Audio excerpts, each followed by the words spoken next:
Olá, tudo bem? Seja bem-vindo, seja bem-vinda. Sinta-se acolhido, acolhida, abraçado, abraçada. Esse é um lugar comunidade, um lugar que acolhe. Alguns lembretes importantes. Se você não segue ainda, siga o @umlugarcomunidade. Inclusive você que está em casa nos assistindo, muito bom receber o seu like, muito bom saber que você nos assiste pela telinha também. Aos domingos, todos os domingos, às 19 horas, está rolando um encontro muito importante, um encontro online. É um estudo bíblico que acontece pelo Zoom e o link está lá na bio. Então siga lá nossas redes sociais para ter todas as informações que você necessita para se relacionar conosco. Se você quiser também contribuir com esse ministério, anota aí, pix@umlugarcomunidade.com.br. Lá você pode contribuir também com sua doação.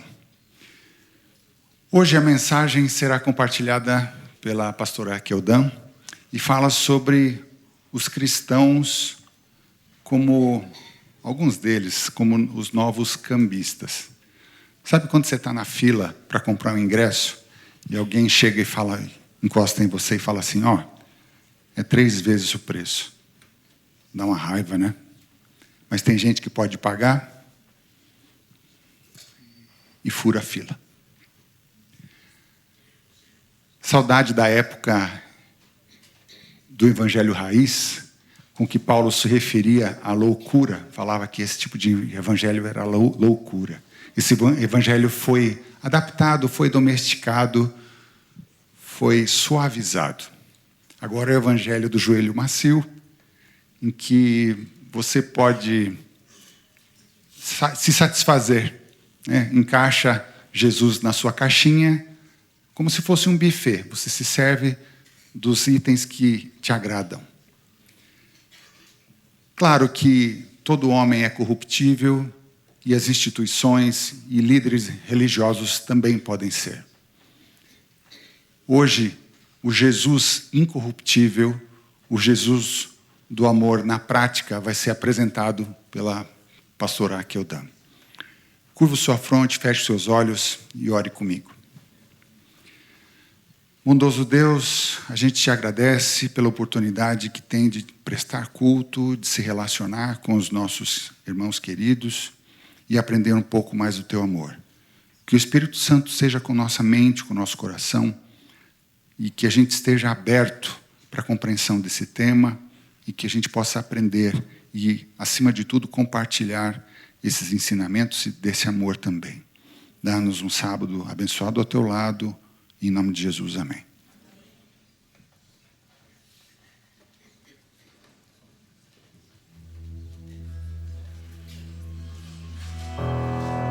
De eternidade em eternidade, grande é o nome do Senhor, digno de honra e de glória. Todos nós viemos aqui essa manhã a fim de reconhecermos que Ele tem que ser exaltado na beleza da sua santidade.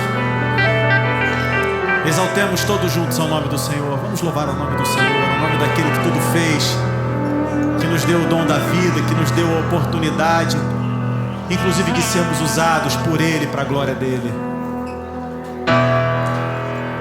De eternidade em eternidade, louvemos Ele. De eternidade em eternidade, exaltado seja em tua beleza, digno de louvor, digno de louvor. De eternidade em eternidade, de eternidade em eternidade, exaltado seja em tua beleza, digno de louvor. Ele é digno, digno de louvor. De eternidade,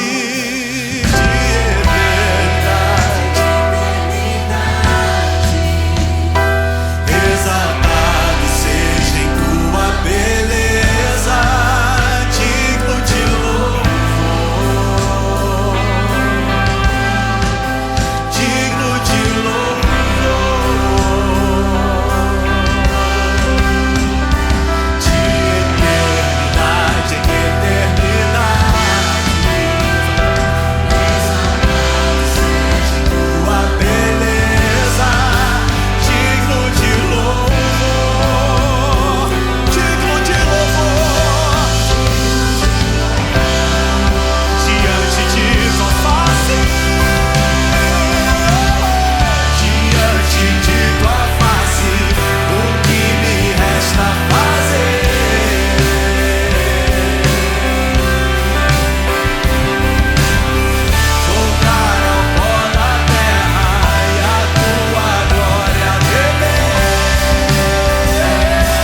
Digno é aquele que nos chama ao serviço para muito além daquilo que somos capazes de dizer.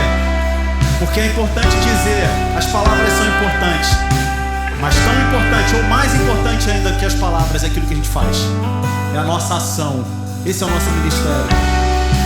Nós seremos reconhecidos por Deus a partir daquilo que fazemos também.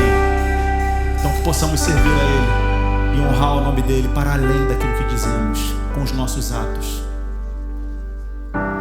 Reunidos pra te adorar, Senhor, invocamos tua presença. Declaramos que Ele reina. Declaramos que tu reinas sobre nós, pra vivermos em essência a verdade que nos libertou do mal, e assim viver o amor, repartir do pão, em comunhão, servirmos além das palavras.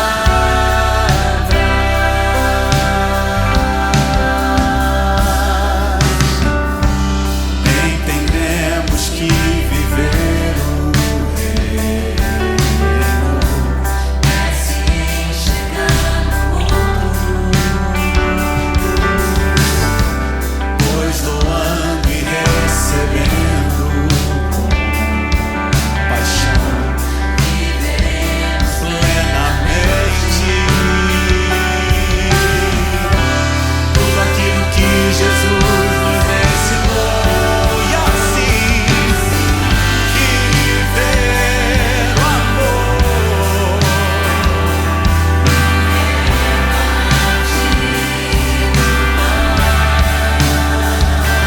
em comunhão, servirmos além das palavras.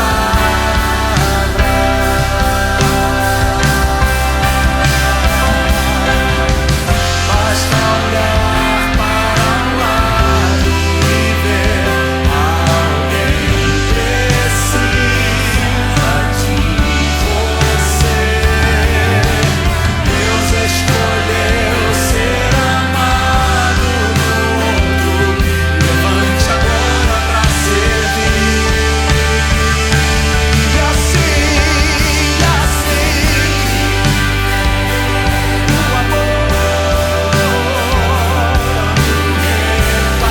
repartir o pão, e em comunhão, servirmos além das palavras,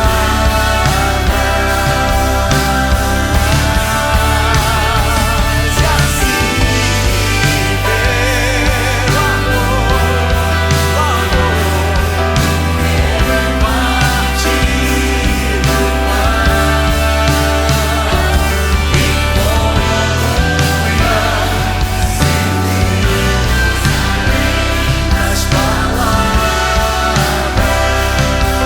o pão, em comunhão, servirmos além das palavras,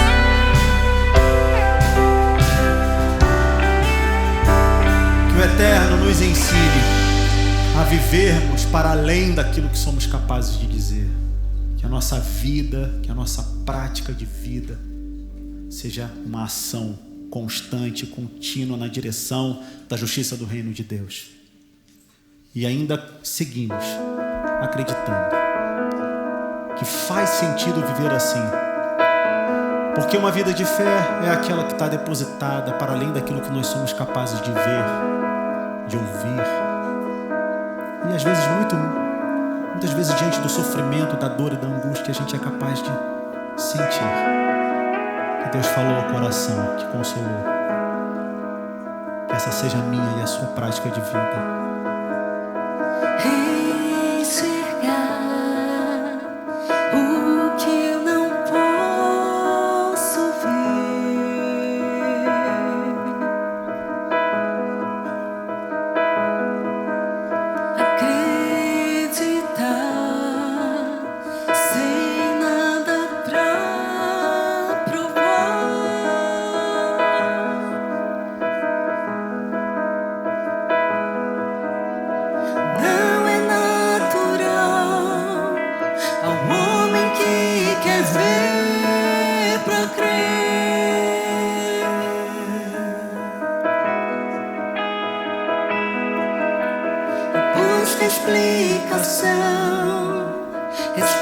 boas-vindas na oração.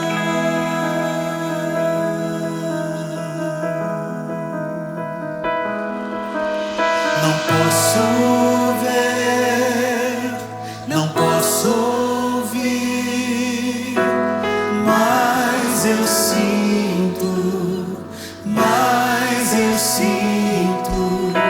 o seu agir pulsando em mim.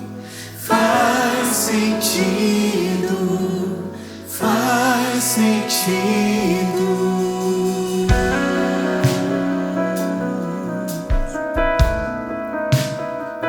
Embora eu erga as mãos e queira auto-alcançar e erga a voz, eu sei que Ele pode me escutar. Ergo as mãos, quero auto-alcançar. Senhor Jesus, ouça a nossa oração nessa manhã.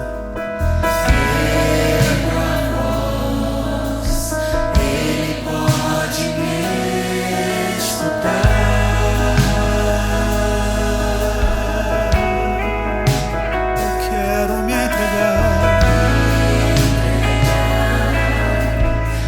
Decisão pra transformar,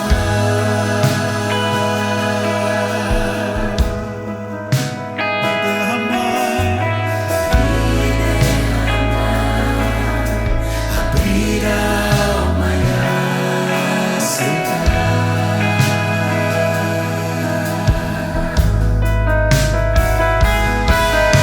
Não posso ver, não posso ouvir, mas eu sinto o seu agir pulsando em mim. Faz sentido, faz sentido.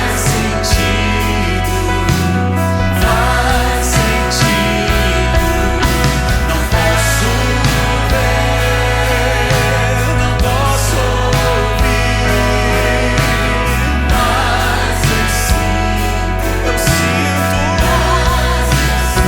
o seu agir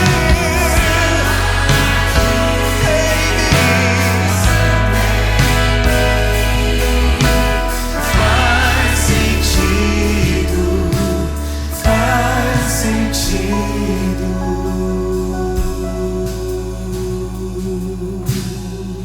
Senhor Jesus, mesmo que nós não sejamos capazes de ver, de ouvir, que a Tua palavra, o Teu agir, o Teu mover em nossa vida possa fazer sentido, para que nós possamos viver uma vida de fé e comunhão com o Senhor.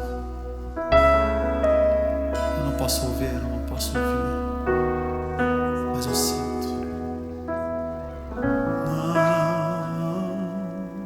Não posso ver, não posso ouvir, mas eu sinto, mas eu sinto o seu agir pulsando em mim.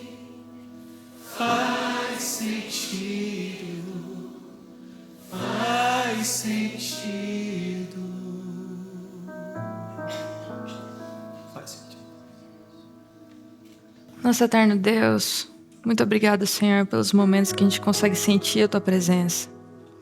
Alguns momentos a gente sente silêncio, mas muito obrigado, Senhor, porque o Senhor tem provado que o Senhor é fiel, que o Senhor cuida de nós, que o Senhor está olhando por nós. Muito obrigado por esses momentos, Senhor. E que mesmo nos momentos de silêncio a gente possa lembrar desses momentos que a gente te sente perto.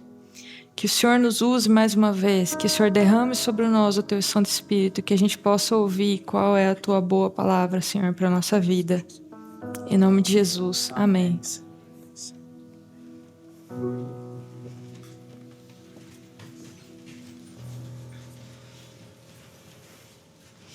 Olá!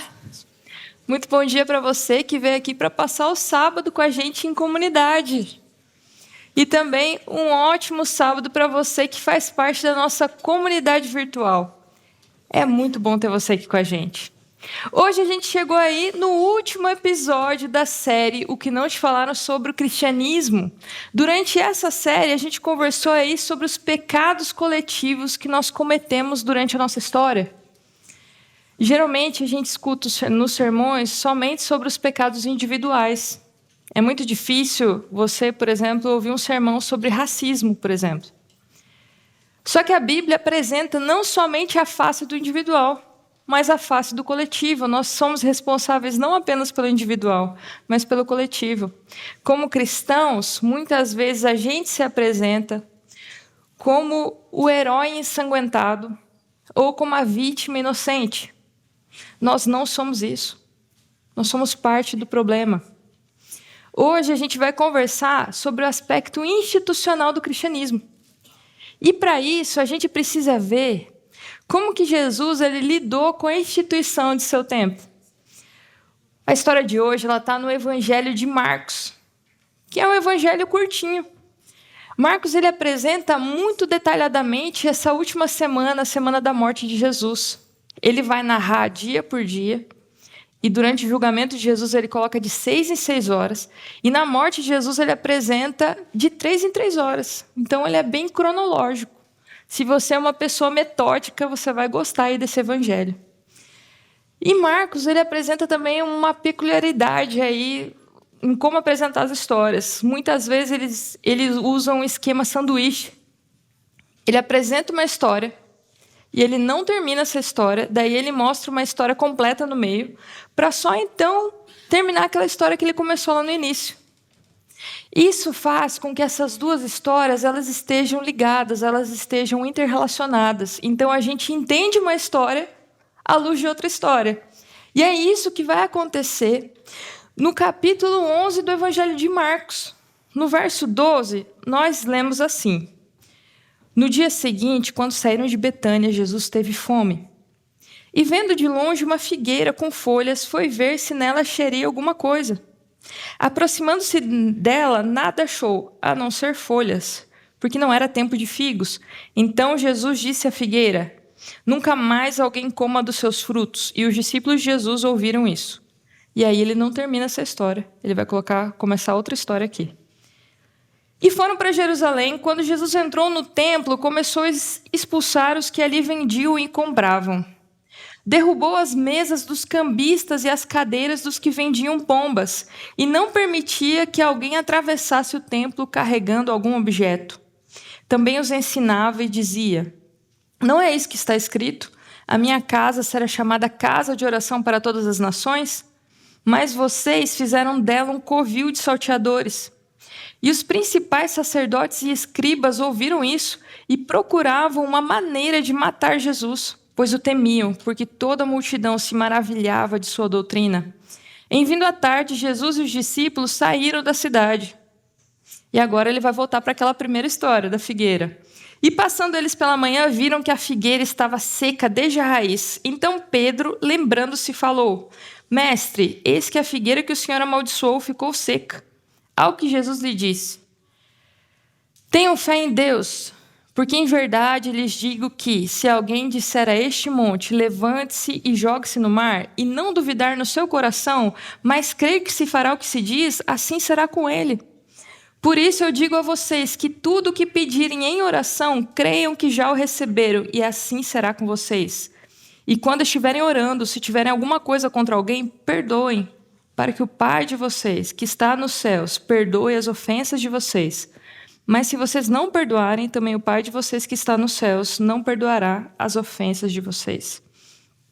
Marcos é o único evangelista que apresenta a história para a gente desse jeito. Nos outros evangelhos, a impressão que a gente tem é que a figueira seca assim que Jesus amaldiçoa. Aqui ele deixa a gente no suspense. Ele amaldiçoa a figueira e a gente fica: e agora? O que vai acontecer? E ele leva a gente para o templo de Jerusalém. E lá no templo em Jerusalém, Jesus ele fala essas palavras: A minha casa será chamada casa de oração, mas vocês transformaram ela em um covil de salteadores. Essa frase, covil de salteadores, Jesus ele tira de um texto que está em Jeremias, no capítulo 7. Jeremias, no capítulo 7, é um texto que é um oráculo contra o templo. Lá Jeremias diz assim: não confie em palavras falsas, dizendo, templo do Senhor, templo do Senhor. Vocês têm que ouvir os órfãos e as viúvas. E assim eu vou manter vocês aqui. Mas vocês só estão fazendo coisa ruim, vocês estão matando, estão roubando, vocês transformaram a minha casa em um covil de salteadores. E daí, ele fala no capítulo 8, não haverá uva na videira, nem figo na figueira, e as suas folhas já estão murchas. Ele usa uma metáfora para continuar falando do templo. Jeremias está dizendo aqui, olha, os moradores de Jerusalém, os moradores daqui, os habitantes dessa terra, eles têm uma falsa sensação de segurança. Eles olham para o templo e falam assim, templo do Senhor, nada de ruim vai acontecer com a gente, o exílio não vai vir, a gente vai ficar eternamente com a cidade desse jeito, nada vai ser destruído. Mas Jeremias vira para eles e fala assim, olha, isso daí que vocês estão confiando vai ruir. Vai ruir porque vocês transformaram esse templo em um covil de salteadores. A instituição dá essa falsa sensação de segurança para a gente, de que Deus está no nosso meio apenas porque ela existe. Jeremias fala, não, a destruição vai vir. E ele usa essa metáfora da figueira para dizer que assim como a estrutura do templo era vazia, assim como a figueira ali estava seca, assim a estrutura do templo é algo muito grandioso, mas está vazio.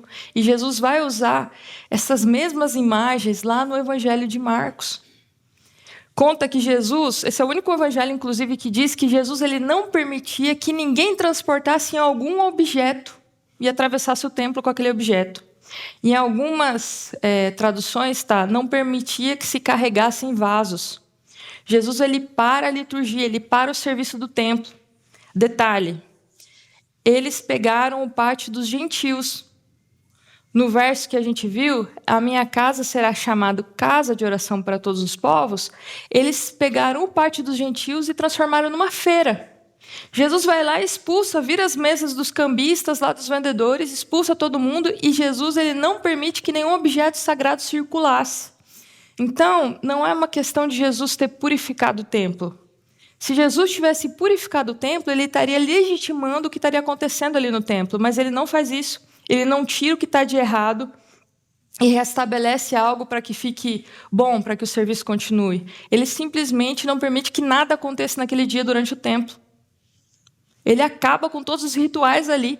E é por isso que vai ter uma grande animosidade contra Jesus nessa última semana, porque, em outras palavras, ele jogou o templo no lixo. Ele jogou a instituição no lixo.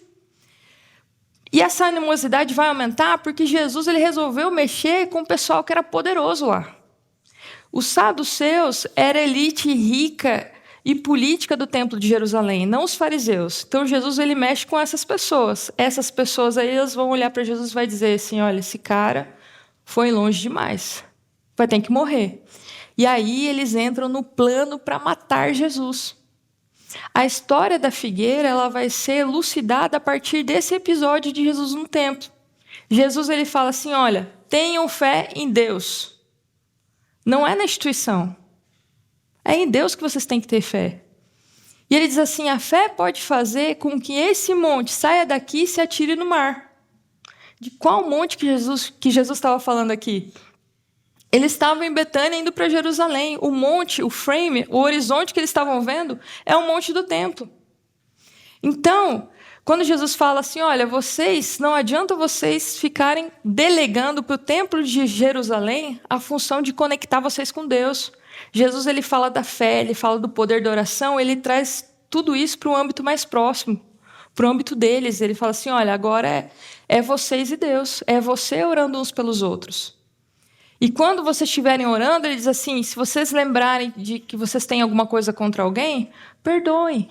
E assim o Pai de vocês que está nos céus vai perdoar vocês. Então vocês estão pensando no perdão lá do altar, de sacrifício do santuário, que tem toda aquela pompa sacerdotal? Jesus fala, não. O perdão vem de você perdoar a vida, de você receber de Deus perdão, de você se tornar sacerdote na vida do seu irmão. É assim que o perdão acontece. Da mesma maneira que Jesus ele vai para a figueira e não encontra nada, nenhum fruto, é a mesma maneira que Jesus ele vai ali para a instituição do templo e não encontra fruto nenhum. Ali tem uma aparência de grandiosidade, tem um ritual impressionante, tem uma liturgia, tem música, mas é vazio, é seco, que nem a figueira. Então, quando Jesus ele diz assim, olha, tenham fé em Deus, a fé pode fazer com que esse monte saia daqui, com que o monte do templo saia daqui e se atire no mar, ele está dizendo assim, a fé dispensa a instituição, a fé dispensa o templo, a fé dispensa Jerusalém, ela dispensa tudo isso, mas vocês precisam se amar, vocês precisam se perdoar, vocês precisam cuidar uns dos outros, vocês precisam confessar os pecados uns dos outros. Senão, vocês vão virar o que virou isso daí. Cuidado para vocês não virarem isso daí.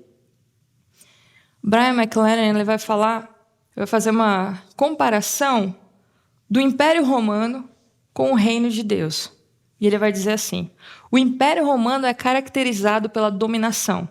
Já o Reino de Deus, ele é caracterizado pela liberdade e pelo serviço. O Império Romano ele é muito preocupado com o dinheiro. Já o Reino de Deus é muito preocupado com a generosidade e é muito desconfiado do dinheiro. Roma se alimenta do amor ao poder. Já o Reino de Deus é alimentado com o poder do amor. Roma criou uma pirâmide que coloca os homens violentos no topo. Já o Reino de Deus, ele cria uma pirâmide invertida, onde existe uma rede de solidariedade mútua que as últimas pessoas têm o lugar principal na mesa. Não é de admirar, segundo Brian, que Jesus foi visto como uma ameaça pelo Império Romano, porque ele era totalmente diferente, totalmente oposto a esse império. Quando o cristianismo ele se torna a religião oficial do império, ele vai deixar o reino de Deus e vai se tornar como Roma. O mesmo comportamento, apesar de usar os mesmos textos sagrados e a figura de Jesus, ele cria um sistema que vai contra os valores do reino de Deus. Só que mesmo antes disso, lá no templo, na instituição do templo em Jerusalém, a gente já vê indícios desse mesmo tipo de poder. O templo, na época de Jesus, tinha uma moeda própria. A ganância de se lucrar em cima das pessoas. Legitimava suas vidas e legitimava essa questão financeira. O problema não é a instituição em si. Vários versos da Bíblia falam sobre a instituição do templo, e livros inteiros, inclusive. Quando Jesus ele ascende aos céus, os seus discípulos eles vão se organizar. A instituição ela é inevitável. Paulo ele vai dizer assim, olha, os nossos irmãos lá em Jerusalém estão passando fome, então ele faz uma arrecadação de dinheiro entre as igrejas da Antioquia para ajudar a fome que os irmãos estavam passando em Jerusalém. Então existe essa organização. Ele também fala para Tito, olha, estabeleça bispos e tal. Então a gente vê que a institucionalização ela não é algo ruim. O ruim é quando ela se torna um fim em si mesmo. É quando o valor do indivíduo é distorcido, é quando as relações são objetificadas, é quando as decisões que essa instituição toma são apenas utilitaristas. O problema não é você destinar o seu dinheiro a questões espirituais, o problema é essa tensão, CNPJ e vida real. Para muitas pessoas, essa relação indivíduo e instituição religiosa é uma relação de codependência espiritual e emocional. Uma vez que o limite da instituição é o indivíduo, quando esse limite não é respeitado, o indivíduo é absorvido pela instituição. Então agora eu faço parte da instituição.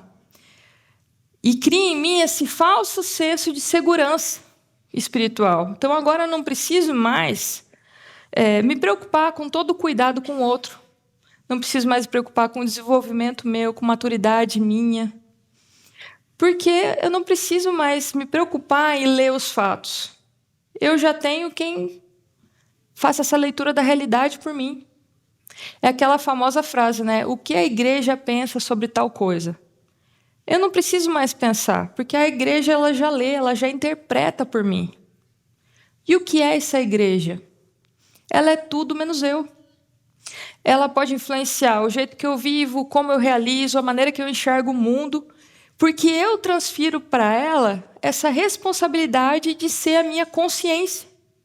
Então, existe sim a questão da instituição poder ser opressora em algum momento, mas também existe da parte do indivíduo esse arranjo. Para mim é cômodo, eu faço essa barganha, porque eu não preciso mais pensar. Agora, aqueles indivíduos engravatados, revestidos de uma aura, é eles que vão tomar as decisões por mim. E é aí que o monstro nasce, que o monstro começa. A instituição agora, eu vou dar autoridade para ela legitimar a minha vida. Então, ela vai legitimar a minha salvação. Ela vai dizer assim, olha, você está salvo. Você se enquadra aqui dentro do molde que a gente encara como aceitável. Você está dentro da ortodoxia. Ela detém o poder da ortodoxia. E ela vai ser algo tão presente, tão totalizante, tão abrangente, ela vai estar batismo, casamento, apresentação dos filhos, sepultamento. Isso é tão presente na minha vida que quando essa instituição vira para mim e fala assim, olha, eu não vou fazer o seu batismo, o seu casamento, sei lá o que quer que seja, o indivíduo entra em desespero. Porque ele deu o poder, o direito da vida dele na mão dessa instituição. Então, quando ela vira e fala para ele assim, eu não vou mais fazer, ela pode destruir alguém. Um caso assim um exemplo muito frequente são os casos de divórcio. Divórcio por incompatibilidade, por exemplo. Incompatibilidade, eu sei que é uma palavra assim que soa muito superficial, né? Parece que a pessoa ela gosta de sorvete de flocos, e agora eu enjoei, não quero mais, quero de chocolate. Mas não é assim. Geralmente as pessoas casam e não pensam em divórcio. Geralmente elas saem, quando elas decidem pelo divórcio, já passaram por muito desgaste emocional, então não é uma decisão tão fácil. As pessoas não aguentam mais conviver juntas ali. Só que entra naquela coisa, né? O divórcio não foi por adultério. Então, nenhum dos dois pode casar com outras pessoas. E aí, o pastor ele fica de Sherlock Holmes, né? Ele vai investigar aí quem dos dois agora vai transar primeiro. Então, ele fica olhando ali. E aí, teve uma história que aconteceu. Um rapaz que se divorciou e encontrou alguém da igreja, se apaixonou e se casou. O que aconteceu com essas duas pessoas? Os dois foram excluídos da igreja. E aquele tipo de exclusão, sem perspectiva de rebatismo, sem perspectiva de religamento. Essa nova esposa ela era uma pessoa super ativa na igreja, ela cantava, ela era líder de jovens, e ela se viu agora proibida de fazer tudo. Porque agora ela estava em adultério, em um adultério eterno. Então, essa mulher, ela caiu numa depressão tão profunda, usou medicamento pesado, ela teve vários tipos de conflitos dentro do casamento dela por causa disso, que ela sentiu da parte da comunidade que ela amava um tratamento diferente também. Veja, ela não estava diamante dele. Ela não foi o pivô dessa separação. Ela casou com alguém divorciado. Para a lei estava tudo legal, mas segundo a igreja não estava. Por causa daquele famoso texto de Jesus que diz, aquele que casa com a mulher repudiada se torna adúltero. Então, as pessoas elas não entendem que quando Jesus ele fala essas palavras, ele está falando com a intenção de proteger as mulheres, proteger a pessoa. Diferente dos religiosos de sua época, que a intenção era proteger a Torá, que criavam uma cerca em torno da Torá, Jesus ele cria uma cerca em torno do indivíduo. Então, quando Jesus ele fala assim, o sábado foi feito para o homem, não o homem foi feito para o sábado, ele não está invalidando o sábado. Ele está dizendo para que serve a lei. A lei serve para proteger o indivíduo, a lei serve para a felicidade do indivíduo. Então, Jesus ele vira para aquelas pessoas e diz assim, olha, vocês aí estão cumprindo a lei, estão fazendo monogamias sucessivas, né? Estão casando, separando. Essas mulheres que vocês estão deixando aí para trás, elas estão se tornando prostituídas, elas estão se tornando mendigas. Vocês estão colocando um peso social muito grande nas costas dessas mulheres. Daí Jesus fala, olha, não adianta esse negócio aí de queimou o arroz vai separar. Não, não vai ser isso não. Então Jesus ele tenta proteger as pessoas. O teólogo Richard Hardley ele vai dizer assim que existiam fariseus e saduceus da época de Jesus que conheciam muito bem a lei e que iam lá e casavam com mulheres de famílias endividadas. E com isso eles resgatavam as terras daquelas famílias, passavam as terras para os nomes deles, e com isso iam acumulando terras, iam descartando essas mulheres, iam separando essas mulheres. Então eles viraram tipo meio que latifundiários ali de Israel, com os seus casamentos. Jesus, quando ele fala essas palavras, ele tenta proteger o indivíduo, proteger as mulheres. Só que hoje a gente usa as palavras de Jesus para pisar em cima das pessoas. A gente não está protegendo as pessoas. Alguém que sai fragmentado de um casamento, que casou aí com alguém que é uma pessoa controladora, emocionalmente predadora. Quando ele se liberta desse vínculo, ele não pode aí recomeçar a sua vida, porque o casamento não teve adultério. Então, aí eu acho que deve existir uma corrente de oração muito grande para que o cônjuge morra, né? Porque daí você pensa assim, até que a morte separe, meu Deus, que as pessoas morram para eu poder ficar livre. E muitas pessoas não se divorciam também porque não querem que os seus filhos sejam vistos como pessoas que saíram de um lar desfeito. Então, eu encontrei com uma pessoa que foi casada durante 10 anos, sofreu tudo quanto é tipo de abuso, emocional, físico, foi traída algumas vezes, mas ela não se separava porque ela não queria que seus filhos tivessem um lar desfeito. Só que um dia, o marido foi para cima dela e o filhinho dela de 5 anos ficou ali no meio tentando defender ela. Depois desse dia, ela pensou assim, para mim chega. Eu não aguento mais, eu não quero que os meus filhos cresçam nesse tipo de ambiente. Ela já tinha falado 3 vezes com o pastor, e o pastor tinha falado assim, não, mas veja bem, vamos orar, Deus pode transformar. E ela acreditava que se ela orasse bastante, que se ela fizesse meditação matinal ali com o marido dela, que se ela fizesse pequeno grupo, se ela fizesse culto na casa dela, o marido ia mudar. Só que essa mudança nunca aconteceu. E quando ela se separou, ela foi vista como a pessoa ruim porque foi ela que pediu o divórcio.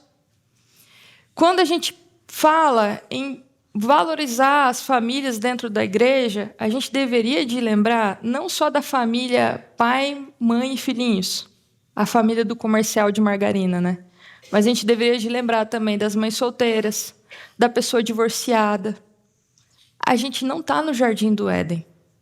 Essas pessoas, assim como nós, elas precisam desesperadamente de Jesus, elas precisam do nosso abraço.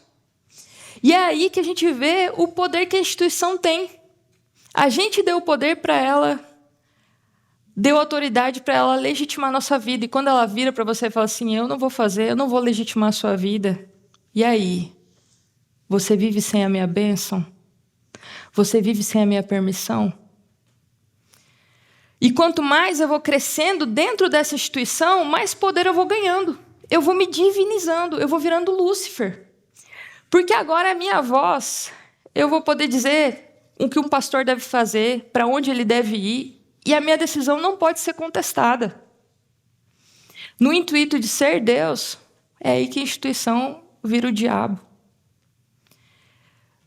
A gente precisa lembrar dessa história de Marcos, lembrar do que Jesus falou. Ele olha para a figueira e diz assim, olha, cuidado para vocês não virarem isso daqui. Vocês precisam cuidar uns dos outros, vocês precisam orar uns pelos outros, vocês precisam ter fé. Hoje a gente se depara com uma crise institucional. E agora, o que a gente faz? Muitos vão decidir por se afastar. O que é totalmente aceitável, porque é muito difícil você permanecer em um ambiente que te causou dor, sofrimento, que te machucou. Então, é muito ruim permanecer nisso e as pessoas preferem se afastar. Essa postura é uma postura mais confortável, porque agora você não participa, você só assiste. Só que, por outro lado, aonde quer que a gente vá, a nossa experiência sempre vai ter uma dimensão coletiva. Esse negócio de eu vou ficar agora em casa e agora eu vou viver aqui a minha fé sozinho, isso não é completo, porque Jesus ele chamou 12. Ele mandou batizar, ele pediu para que incluíssem mais pessoas. E a comunidade ela também é um ambiente onde eu me desenvolvo. É um dos ambientes que eu posso desenvolver aquilo que Jesus ele fala para a gente. Ele fala para a gente servir. E ele fala também para a gente ser servido. Ser servido também é importante. Jesus, ele lava os pés dos discípulos. Então, a comunidade é o lugar que eu vou desenvolver aspectos psíquicos e espirituais também. Foi a gente que criou essa ilusão de que a nossa vida é somente nossa e agora a gente vai viver sozinho, não vai depender de mais ninguém e a gente é agora essa comunidade de um só. É que nem aquela música dos Los Hermanos, né? Diz assim, a gente vive um carnaval que é o bloco do eu sozinho. Então, o indivíduo é o ídolo que ele adora, ele é a blogueira e, ao mesmo tempo, é a seguidora. E agora eu preciso ser a pessoa que vai fazer uma grande performance. E eu mesmo aplaudo essa minha performance porque é aquele negócio, né, da autossuficiência. Eu preciso me amar, eu preciso me bastar. Quão ilusório isso é? A gente criou essa ilusão de que a gente vive isolado, quando a nossa experiência também é coletiva. Uma das crises dentro do cristianismo é esse louvor à experiência individual. Só que isso, na verdade, só existe dentro de uma cultura hiperindividualista que valoriza essa hipersubjetividade. O passado repressor lançou a gente numa sociedade do hiperprazer. Então, agora eu preciso estar feliz o tempo todo. Eu preciso correr atrás das coisas por mim mesmo e eu mesmo preciso bancar essa minha espiritualidade. Isso contribui para o nosso senso de liberdade. Mas ele não resolve um problema fundamental que é a nossa solidão existencial, a nossa necessidade de pertencimento. Então, estamos todos aqui no carnaval do bloco do eu sozinho, sustentando de que somos livres, de que estamos fazendo uma grande performance, quando, na verdade, nós estamos todos muito solitários e céticos de qualquer tipo de formação de grupo. O caminho, a resposta que resta para a gente é a resposta da Bíblia, que apresenta o caminho do individual e o caminho do coletivo também. Com a construção de uma comunidade onde não existem super-heróis ou mártires ensanguentados que vão contra tudo e contra todos e aguentam tudo sozinhos. A gente faz parte de algo muito maior do que a gente. E essa comunidade, ela não dá conta de tudo. O um lugar comunidade não vai dar conta de tudo. O limite da comunidade, da instituição, é o indivíduo. Só que esse relacionamento é um relacionamento de troca, de escuta e diálogo. Então não é 8 ou 80, ou o hiperindividualismo ou a supressão radical do eu. Mas a dificuldade está em a gente conseguir enxergar a comunidade, viver comunidade onde a nossa individualidade também será acolhida. Porque é o indivíduo que é atravessado por todas as dores, o indivíduo que sente o impacto da realidade. Então, o indivíduo ele consegue ir onde a comunidade não conseguiria chegar nem se ela promovesse uma reforma. Ao mesmo tempo, o indivíduo sozinho não tem força para conter um sistema. Então, a resposta do limite da instituição são os indivíduos. E a resposta do limite dos indivíduos é uma comunidade de pessoas que se humanizam. Parafraseando as palavras de Luiz Saião, perguntaram para ele se ele ainda acredita na igreja cristã. E ele falou assim, acredito e muito. Faz 2000 anos que os cristãos estão aqui querendo acabar, destruir a igreja cristã, eles não conseguiram. Isso só pode ser de Deus. Só por Deus essa igreja ainda continuar tendo feito tanta perversidade em nome de Deus. Que a gente possa ser uma comunidade de pessoas que se humanizam seguindo os passos do nosso Mestre Jesus. Eterno nosso Deus, a gente sabe, Senhor, que o Senhor nos deu vida, que foi para a liberdade para que o Senhor nos chamou, como diz Paulo. Foi para a liberdade que fomos chamados. O Senhor nos deu curiosidade, o Senhor nos deu raciocínio, o Senhor nos deu criatividade, o Senhor nos deu curiosidade. Que a gente possa usar, Senhor, tudo isso de acordo com a Tua vontade. Que a gente possa viver numa comunidade, que a gente possa se sentir pertencendo, mas que a gente possa se sentir valorizado, cada indivíduo. Eu sei, Senhor, que esse é um grande desafio. Mas, Senhor, mesmo vivendo nessa cultura, Senhor, que valoriza tanto a performance individual, que a gente possa sentir pertencimento uns dos outros, que a gente possa cuidar uns dos outros, que a gente possa orar uns pelos outros, Senhor, e que a gente possa ter fé, uma fé maior do que qualquer instituição, que não esteja baseado em nenhuma instituição, mas que possa estar baseado no nome de Cristo Jesus. Que o Senhor esteja com cada um aqui e nos ajude, Senhor, a viver esse desafio, que é ser uma comunidade saudável. Nos ajude nisso. Em nome de Jesus. Amém.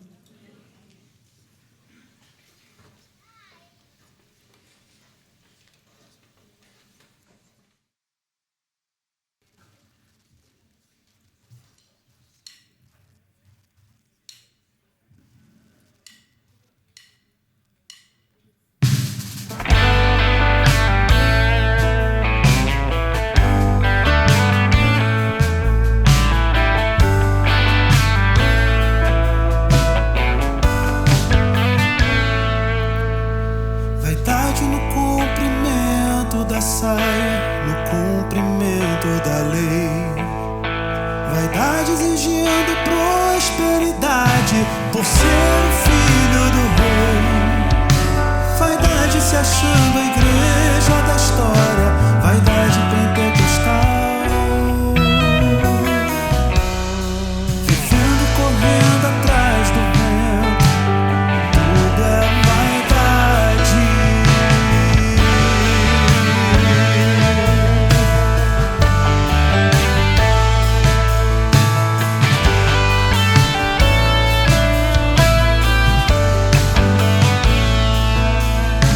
Vaidade juntando a fé e a vergonha, chamando a todos de irmãos. Vaidade de quem esconde a verdade por ter o povo nas mãos. Vaidade buscando Deus em si mesmo, querendo fugir da cruz. Não crendo, sofrendo, perdendo tempo. Tudo é vaidade.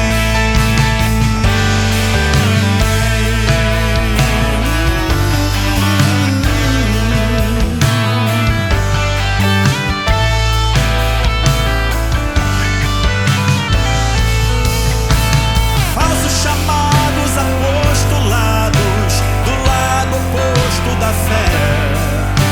Dinheiro, saúde, felicidade, aquele que tem contra aquele que é.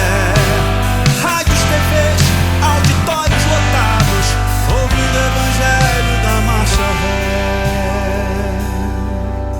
A morte se esconde atrás dos templos. Tudo é vaidade. A morte se esconde atrás dos templos. Tudo é vaidade.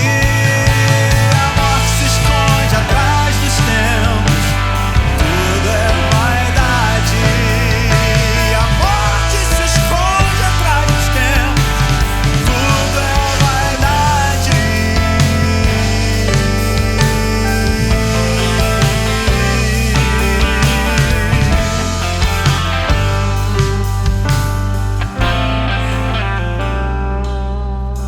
Aonde está a honra dos orgulhosos? A sabedoria mora com gente humilde. Aonde está a honra dos orgulhosos? A sabedoria mora com gente humilde. Aonde está a honra dos orgulhosos? A sabedoria mora com gente humilde. Liberdade.